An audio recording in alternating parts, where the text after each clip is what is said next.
Nah, Babilonia Baru dan Persia gitu. Nah, di sini kenapa ada Mesopotamia Ancient? Jadi di sini Ancient itu adalah kuno dan ini merupakan sejarah peradaban kuno di daerah Mesopotamia juga bisa dikatakan seperti itu.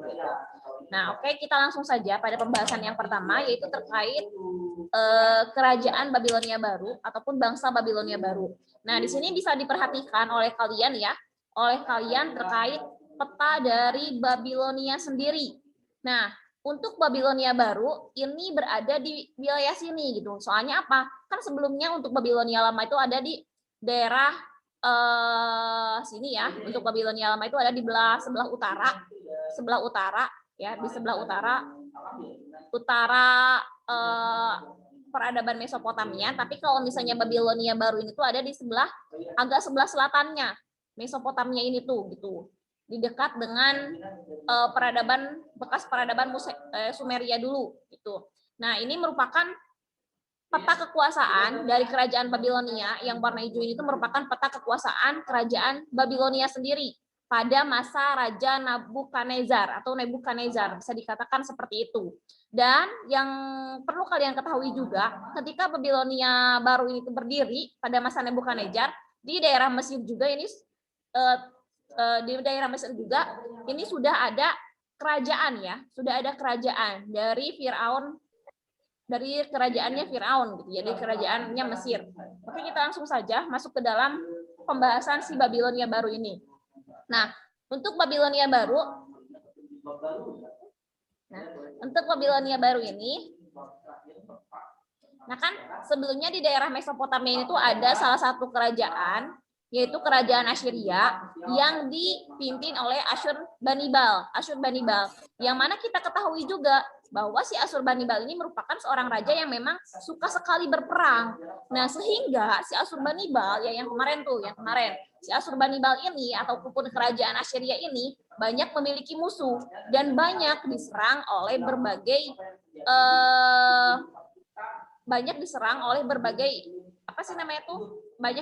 berbagai bangsa, termasuk salah satunya itu bangsa Kaldea ya, bangsa Kaldea yang merupakan bangsa yang mendirikan Babilonia Baru ini. Nah, setelah runtuhnya kebangsaan ataupun kerajaan Assyria, peradaban Assyria, di sini muncullah salah satu peradaban baru, yaitu peradaban yang didirikan oleh bangsa Kaldea dengan nama Babilonia Baru namanya tuh. Gitu.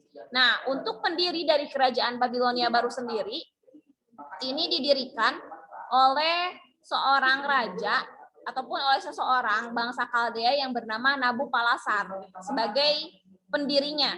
Gitu. Nah, akan tetapi untuk kerajaan Babilonia Baru ini mengalami masa kejayaan pada masa Nabukadnezar yang merupakan raja dari bangsa Kaldea ataupun raja dari bangsa Babilonia ya, yang memerintah pada tahun 604 sebelum Masehi sampai 562 sebelum Masehi. Gitu. Nah, mari kita lanjutkan. Nah, di sini ketika pada masa Nabukadnezar ini merupakan sosok raja yang memang suka melakukan invasi, dan hampir kita ketahui semua peradaban, semua bangsa ini tuh selalu melakukan invasi pada era-era ini gitu. Kenapa sering melakukan invasi? Karena pada saat itu yang namanya invasi, yang namanya perluasan wilayah ini sudah menjadi budaya, sudah lumrah, sudah terbiasa. Orang-orang tuh seperti itu. Nah, di sini si Nabukadnezar sendiri juga melakukan invasi ke berbagai wilayah, bahkan wilayahnya itu sampai wilayah yang berwarna merah ini. Jadi wilayahnya tuh di luar Mesopotamia. Kan kalau Mesopotamia dari sini ya ke sini set gitu doang. Nah, ini sampai ke wilayah ini siapa? Sampai ke wilayah ini ya.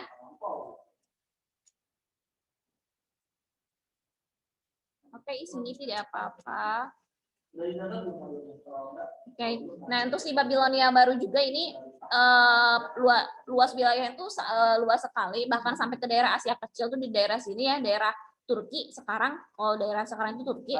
Nah, karena apa? Karena si Nabukadnezar ini tuh sosok yang memang suka peperangan dan suka melakukan invasi dan penyebar luasan wilayah. Bahkan sampai pada masa Nabukadnezar ini tuh wilayah Babilonia sangat luas sekali, berbeda dengan wilayah Babilonia dulu. Gitu. Nah, selain itu juga karena si Nabukadnezar ini tuh merupakan seseorang penyembah dewa Marduk ya. Nah, ketika dia bertemu dengan orang-orang Yahudi di daerah Yudea atau Yerusalem ya, daerah Yerusalem kalau sekarang daerah Yudea.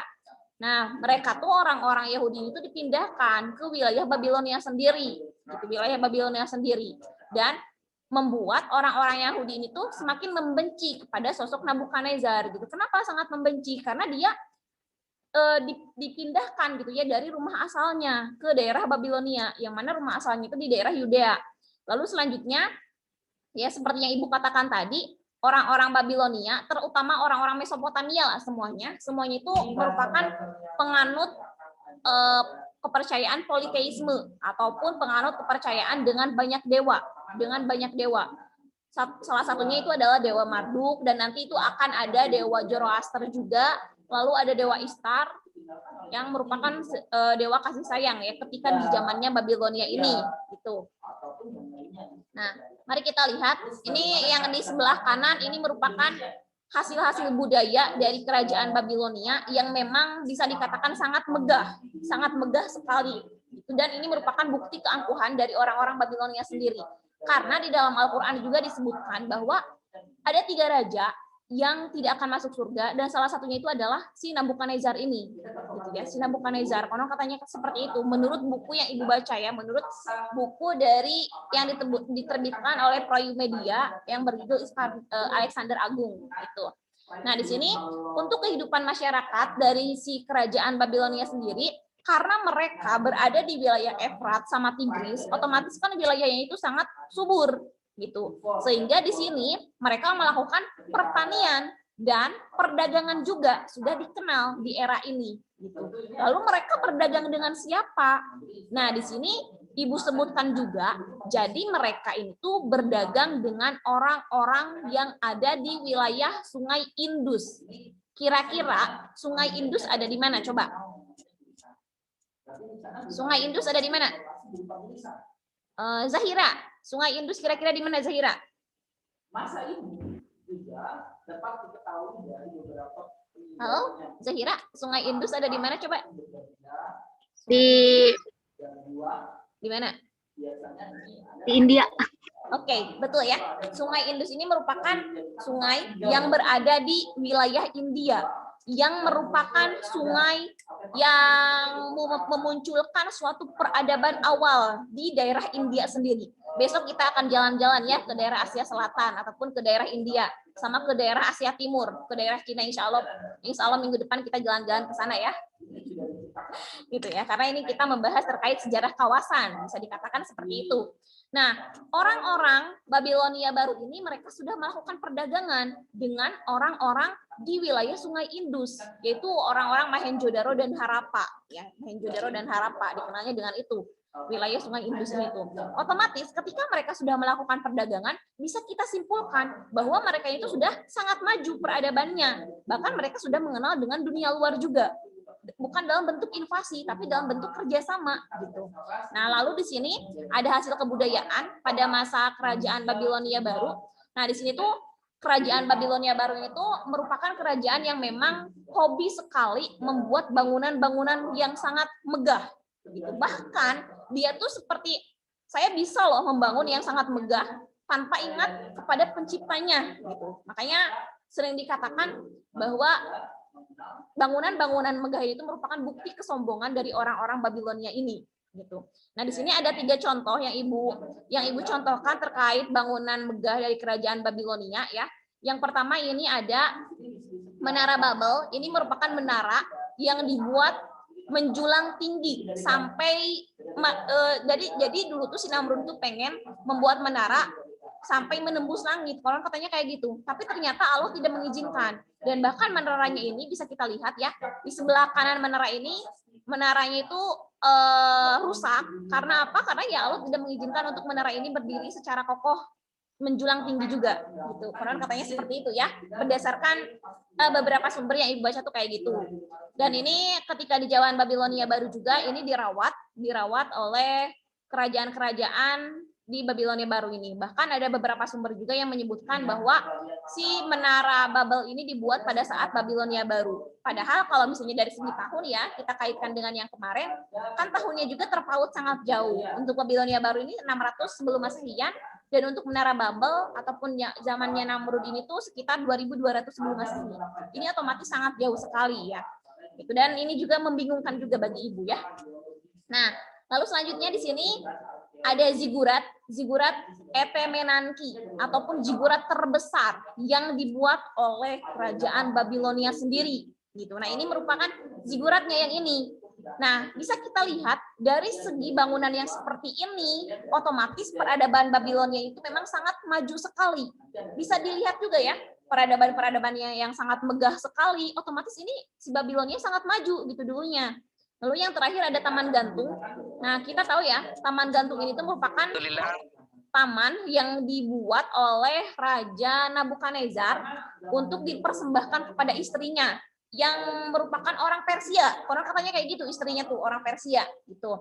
Nah, kenapa nah ini tuh merupakan taman gantung ya. Taman gantung itu jadi kayak taman, dibuat taman tapi di atas penduduk-penduduk gitu. Jadi dikatakan sebagai taman gantung. Gitu. Dan ini juga merupakan bangunan yang sangat megah sekali di era Babilonia ini. Kalau misalnya di Indonesia itu kayak Borobudur ya. Mungkin kita juga bisa bayangkan, kok orang-orang zaman dulu bisa sih bikin Borobudur. Bahkan ada isu pembuatan ataupun Prambanan, bahkan ada isu pembuatan Prambanan itu hanya 1 malam saja. Nah itu, yang seperti itu gitu ya. Kemegahan-kemegahan seperti itu yang memang apa ya, warisan dari peradaban masa lampau, tapi memang buktinya sangat megah. Dan orang-orang sekarang tidak bisa membuat bangunan seperti itu gitu ya. Apalagi kalau zaman dulu kan dengan bahan yang terbatas, dengan peralatan yang terbatas, mereka bisa membuat bangunan yang sangat megah sekali. Nah, selanjutnya di sini untuk kerajaan Babilonia sendiri, di sini runtuhnya itu pada saat Raja Nabopolassar yang merupakan raja setelah Nabukadnezar di 539 sebelum Masehi gitu. Kenapa bisa runtuh? Karena di sini si Babilonia Baru ini tuh mendapatkan serangan dari orang-orang Persia yang dipimpin oleh Cyrus gitu. Nah, di sini lalu selain mendapatkan serangan dari Cyrus juga di sini terjadi berbagai pemberontakan dari masyarakat Babilonia Baru sendiri gitu. Ya, salah satunya itu dari orang-orang Yahudi. Yang mana orang-orang Yahudi ini tuh tidak suka terhadap Raja Nabonidus ini karena si Nabonidus ini tuh dia mengekang peribadahan dari orang Yahudi. Lalu ketika si Cyrus datang ke daerah Babilonia dan mengembalikan orang-orang Yahudi ini, bahkan si orang-orang Yahudi ini tuh malah memihak kepada Cyrus dan menginginkan si Nabonidus ini tuh tidak ada dan Babilonia hancur setelah ini. Gitu. Nah, gitu ya. Paham? Nah, dongengnya. Oke, di sini kita lanjutkan. Di sini paham yang tadi belum? Paham enggak? Paham belum? Paham enggak?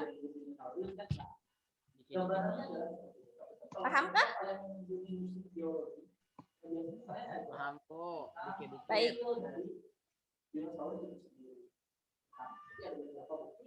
Ini Rosi nggak hadir lagi ya. Oke, sekarang kita lanjutkan ke dalam peradaban Persia kuno. Kalau Persia tuh di zaman sekarang tuh Iran ya, Iran. Persia tuh Iran, daerah Iranan di zaman sekarang. Dan kita ketahui juga bahwa daerah sana tuh sering terjadi pergolakan. Itu memang apa ya? Memang daerah sana tuh memang rawan pergolakan sekali ya. Jadi bukan hanya daerah Yerusalem ataupun daerah Palestina saja, tetapi daerah-daerah Iran, Irak juga sama. Di sana sering terjadi pergolakan, gitu ya. Sering terjadi ya pergolakan itu. Kenapa sering terjadi pergolakan? Karena semua orang menganggap daerah sana merupakan daerah yang suci. Ya, daerah sucinya semua agama, orang-orangnya kayak gitu. Jadi semua orang ingin menempati daerah tersebut. Gitu.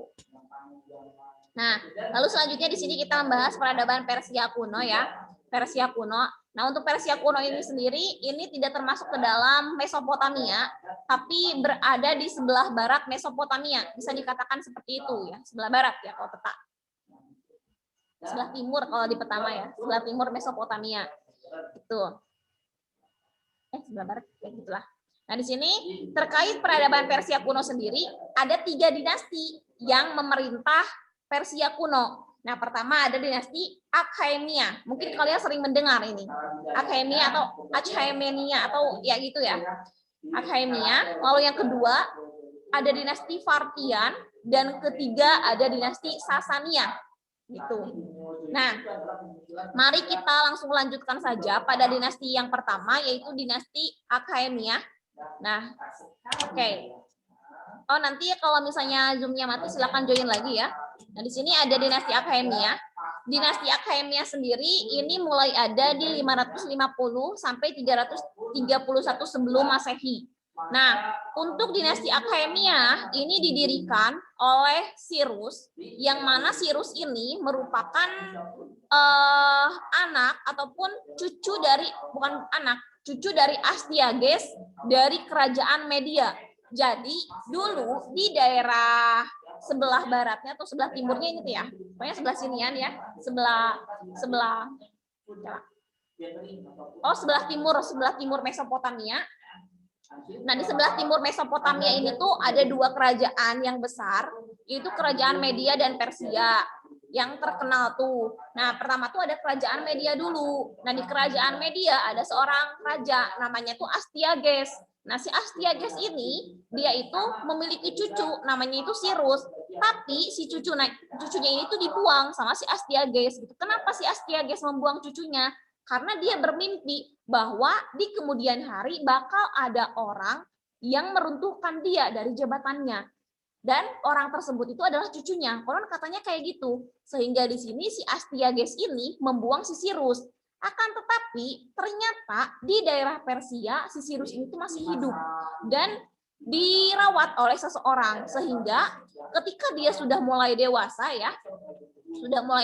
di 550 sebelum Masehian, dia mendirikan imperium sendiri, mendirikan kerajaan sendiri dengan nama kerajaan Persia dengan dinasti Achaemenia, bisa dikatakan kayak gitu ya. Nah, untuk pusat kerajaan Persia pada masa dinasti Cyrus ini berada di Pasar Gade. Gitu. Nah, oke. Nah, itu ya. Lalu Cyrus ini juga merupakan sesosok orang yang memang suka melakukan penaklukan ke berbagai wilayah. Bahkan wilayah Media sendiri selaku wilayah kakeknya dia berhasil ditaklukkan dan menjadi wilayah Persia sendiri. Makanya ketika nanti dikaitkan dengan sosok Zulkarnain Agung, kan Zulkarnain itu merupakan pemilik dua tanduk. Nah, menurut buku yang Ibu baca, dua tanduk di sini ada kemungkinan antara Persia, pemilik kerajaan Persia dan Media yang merupakan kerajaan yang sangat besar di wilayah timur. Gitu.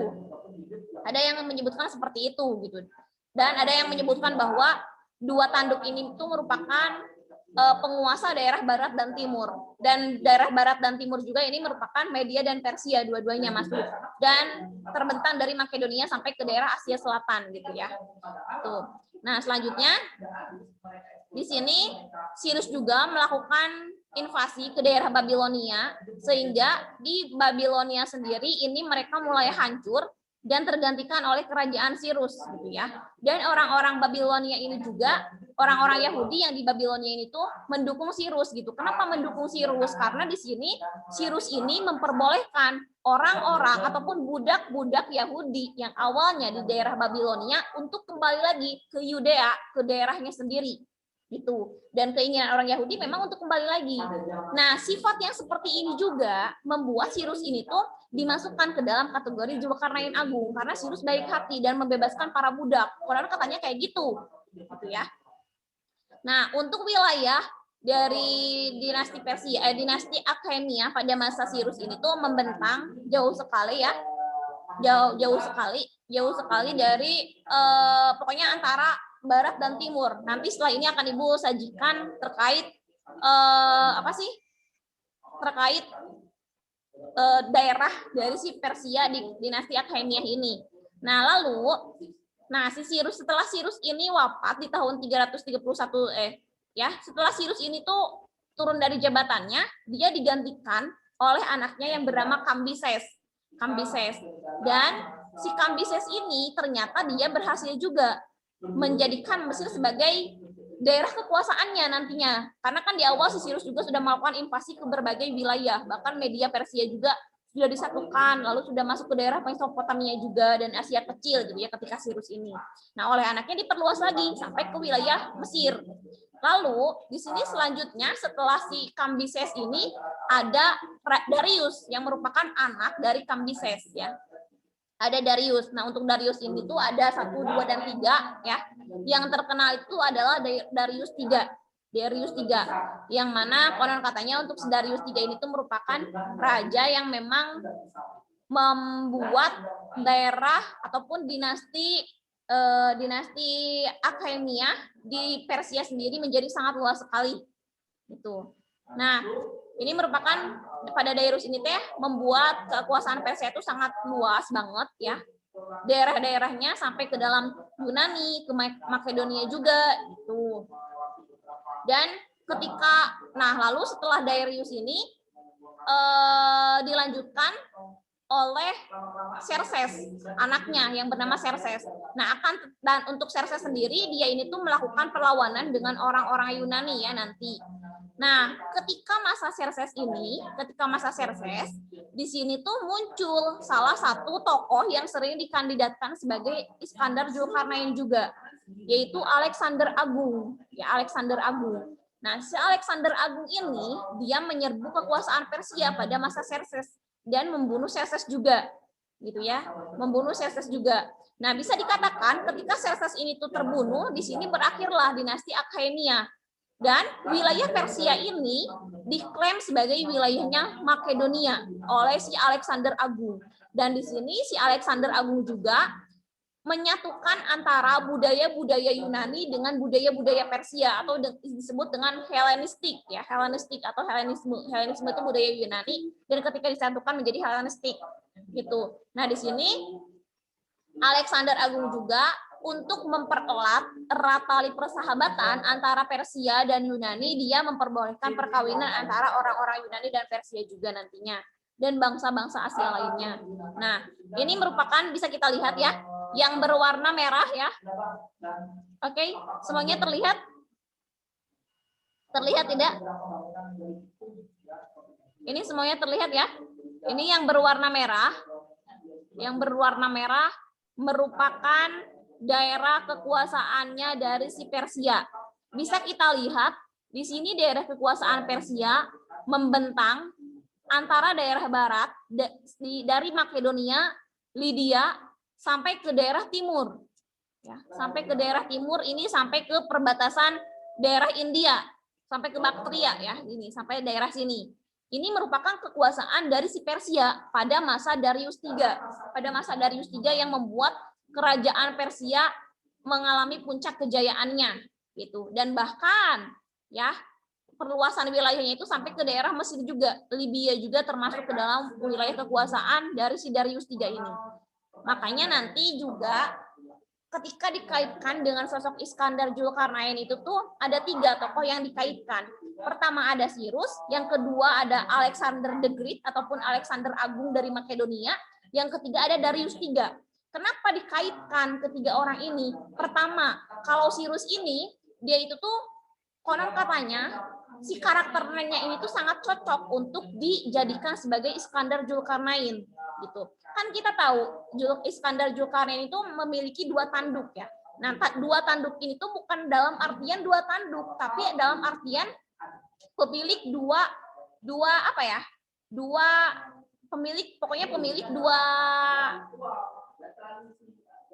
bagian, bisa dikatakan seperti itu, yaitu antara barat dan timur gitu.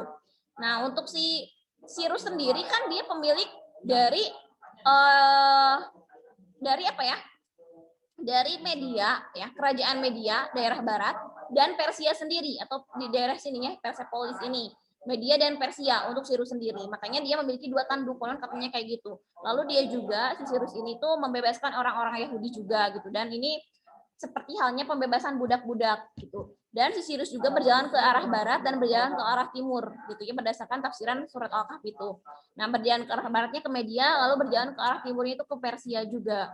Bahkan sampai ke Baktria, konon katanya kayak gitu.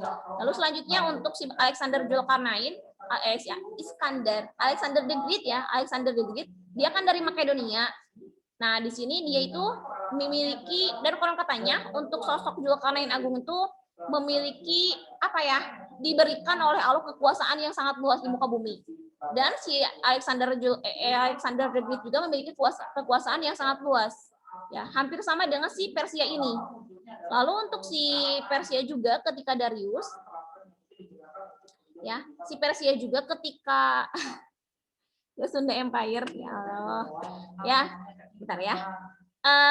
Si Persia ini juga, si Darius ini juga sama seperti halnya Alexander the Great yang memiliki kekuasaan yang membentang sangat luas. Oke, ini ada pertanyaan dari teman kalian. Ya, pertama tuh, Ibu kenapa namanya The Sunda Empire? Ya, kan kalau Sunda Empire berarti harus ada di daerah Sunda. Bisa dikatakan sebagai Sunda Empire kalau daerah Sunda. Tapi kalau wilayahnya si Persia, ya otomatis Persian Empire gitu ya. Ojan. Itu. Lalu yang kedua, ini ada pertanyaan juga nih.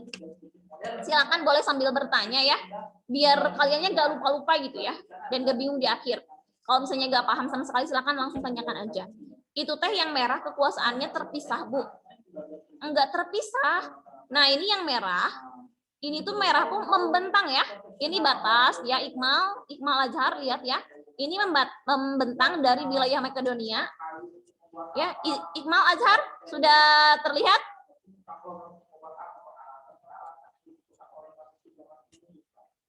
Sebenarnya sudah per daerah ya pemimpinnya tuh. Ya, yang biru lautan ya. Ini Mediterranean sih. Ini laut hitam. Ini laut Kaspia, yang mana di atas laut Kaspia